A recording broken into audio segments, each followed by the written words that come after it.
Good afternoon, everybody. For this is my video discussion for PM 692 on communication management. In my opinion, communication management is the overarching plan that determines, when you meet, how often you meet, and the documentation that you use. All of those things you're going to use to document and communicate between, what the client wants and the project manager through to the project team.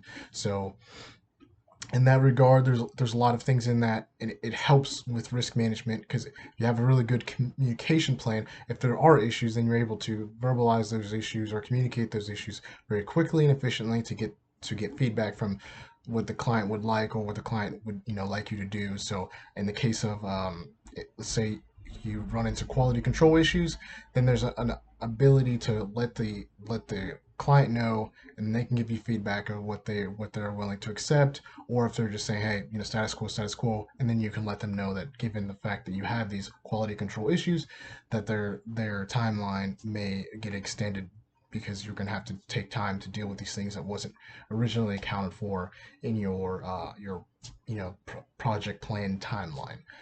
With that being said, you should always kind of have a little bit of a gap to address those because nothing ever goes perfectly as planned. Now, looking at the best way to have a meeting, uh, from my personal opinion, I always like whenever there's an agenda, and then some of the experiences I've had with being in the military, whenever there's an agenda tied to a timeline, that actually makes it better. Instead of a meeting that could take 2 hours, and you only have an hour, you really schedule it for that hour and you give everybody, their certain amount of time to talk. So whenever they get to that time, you're like, well, you're gonna have to take rest of that conversation on offline, and we're gonna continue with this meeting because we're not gonna allow you to slow down the meeting because you want to have it out with whoever. Um, I think some of that, and also providing read aheads. Read aheads are a great resource because then it gives people an expectation of what is going to be talked about in the meeting, kind of like the agenda, and they can come prepared with questions or comments or concerns.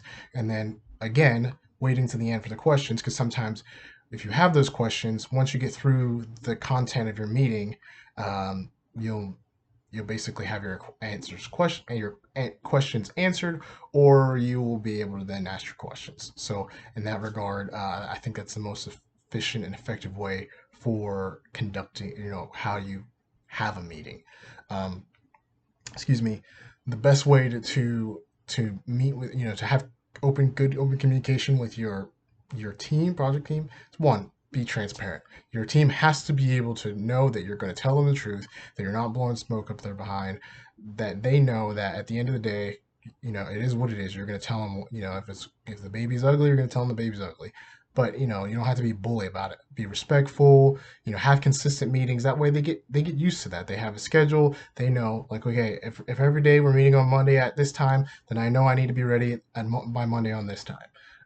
And there's some other things along those lines, but it really just consistency, honesty, and transparency are the biggest things. Thank you.